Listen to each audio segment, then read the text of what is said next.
Hello everybody, Stev here and welcome to the DaVinci Resolve Starter Tutorial. This tutorial is designed to be very quick, very simple, very easy, just to give you a quick overview of DaVinci Resolve.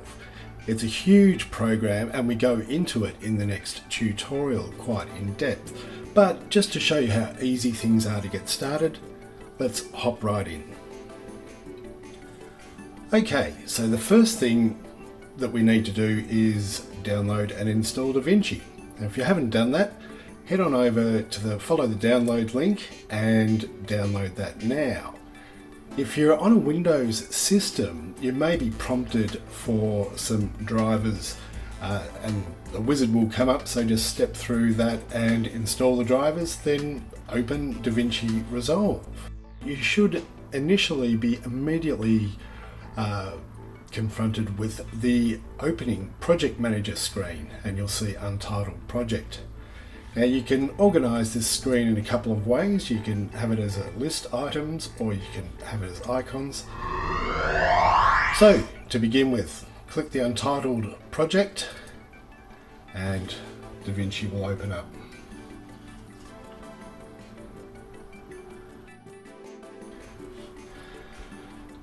Now we get a screen that looks similar to this, and DaVinci has four key areas that you will be working with.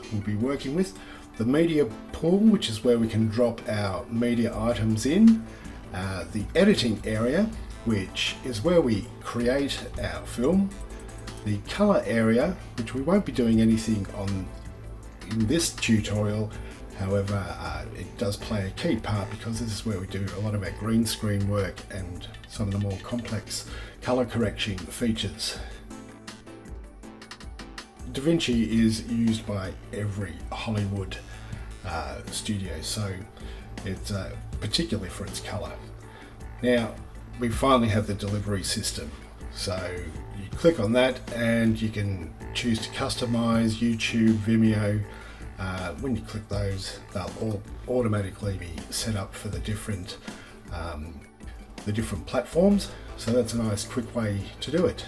All right, at this point, we'll go back to the media bin and I want you to open up the files that were included with this tutorial. So we should have our audio file, our BG Aqua and our logo. So what we're going to do, we can do a couple of things here. We can sort of drag them straight into the media pool like so. And while we're in this media pool, I'll just show you the two elements of the project manager, which is where we were just in, is the project settings. So these are good to set up. We probably should have done that first actually. You can set this to sort of 24, 30 frames a second, and just set this up however you need to for your project, or just go with the default.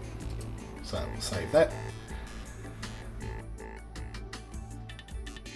So with the audio, this is really cool. You can just click on items in the media bin and you'll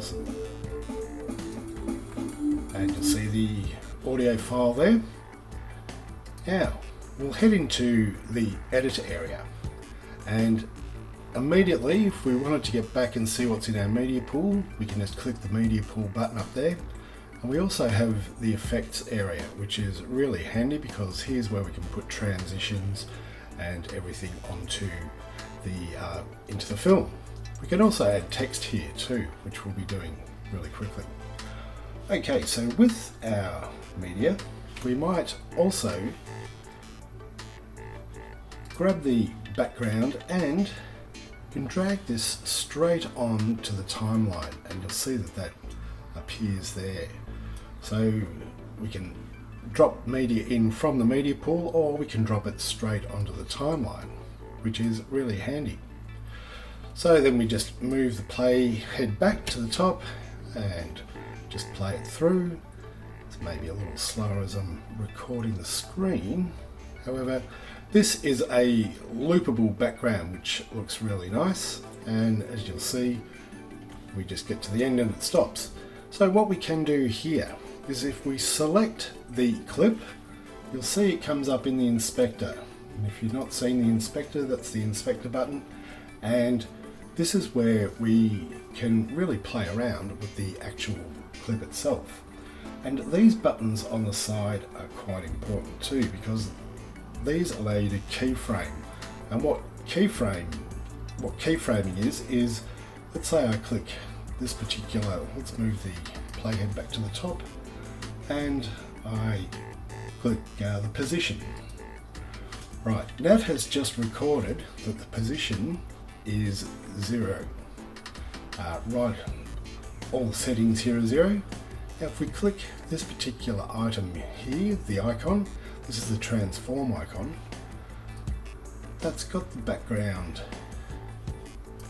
highlighted, and let's say if we just want to move that across, if you want to change your screen resolutions here, you can do that quite easily, just there.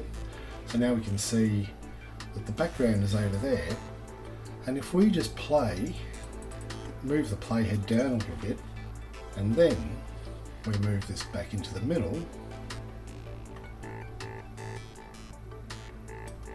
that looks about right, I think. Just go up here and fit that in, get that right. You'll notice that the keyframe became red, and it's now recorded this particular aspect. In actual fact, because we knew that it was 0, what we could do here is just go 0, enter, 0, enter, and that will actually perfectly line that up. So what happens now is, as we take that off, there we get our background moving in. So that is using keyframes. Now you can use keyframes with everything, and that's the only thing I want to show you in this on keyframes at the moment, because we get right into them in the next tutorial. At any rate, let's say we'll copy that. So I can either, actually, we won't copy that, we'll just drag another version. We can just sort of move that there. And here we can zoom in on the workspace and the timeline.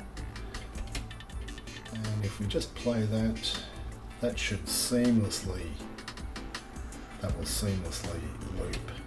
So this is how we can now add one continuous background through the movie. So if I just copy that, I just went Control C, and now I go Control V and paste it and paste it. As you can see, we've now got a movie that is about 55 seconds long. So that is really quite handy there. So if we go into the effects library, let's add some text to it. So again, we simply drop the text on, and when we click that up in the inspector, this is where we edit the text. So again, click the transform, we can just move that around the place. With the text, you've also got the video aspects, and if you notice the position here, which is where I was just changing, you can see that come up there. So that's how easy it is to add text. If we want to add some more text, let's add some scrolling text. And I just pushed up and I've put that over the top. So let's select the scrolling text. You need to put the playhead over the clip that you're working with. Okay, and in this particular case, just position this so it goes up into the title. Now, you can just quickly make that, center that, and go whatever your point is, T2, T3, T4, and now when we go and play through, just let it think about this for a second.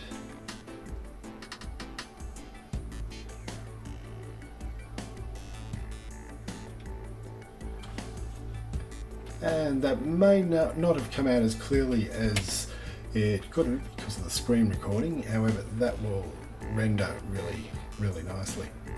So that is the tall and short of really getting things done in DaVinci.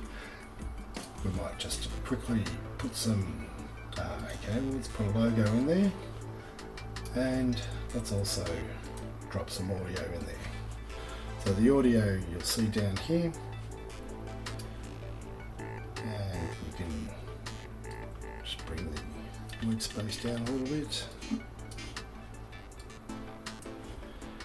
Send the audio to the front. Now if you don't want to listen to the audio, you can just mute the particular tracks. Same with the video tracks, you can just turn them on and off. And with the audio, you can see we can just kind of move the clips. You see this kind of doesn't start till there, and if we wanted that to start immediately, just move that up and then shunt the whole clip back. So we'll just turn this on for a tick, and what do we get?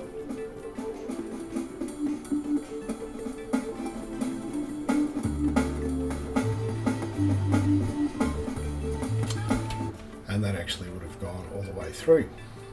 Okay, so what we'll do here is I'll just show you quickly some of the effects. Now I use the cross dissolve quite often, which is why I've starred that.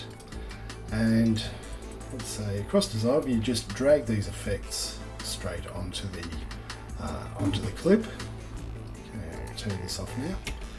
And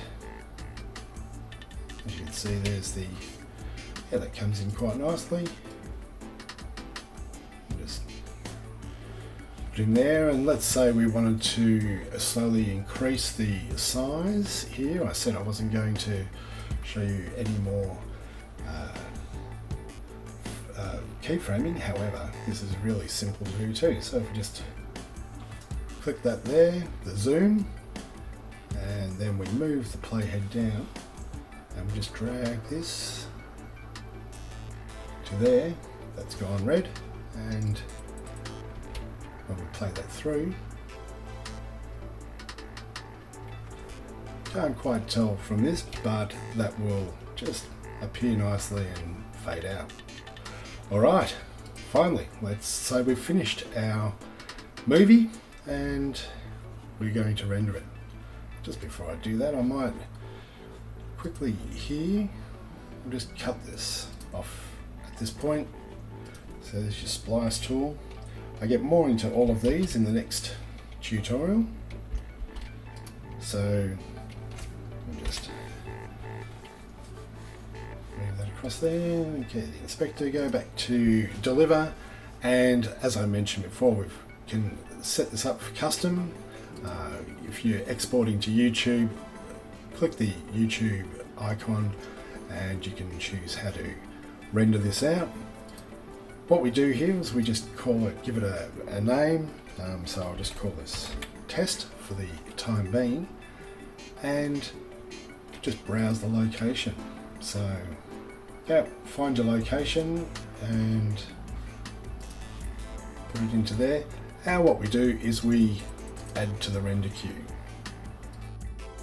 And basically, you can see that appearing here. Then we click Start Render and watch this render itself out. Okay, that is the fairly quick basic ways to get around DaVinci Resolve. As you'll find out coming up, it is a big program with a lot of capacity, and we jump right in. So for the next tutorial, have the pause button ready and just go over anything that, if you didn't quite pick it up the first time, some things may need a couple of looks at. However, it's fairly laid back in the delivery, and if you follow the examples in there, you'll come out with a great looking video very quickly. Okay, thank you very much, and I look forward to seeing you in the next tutorial.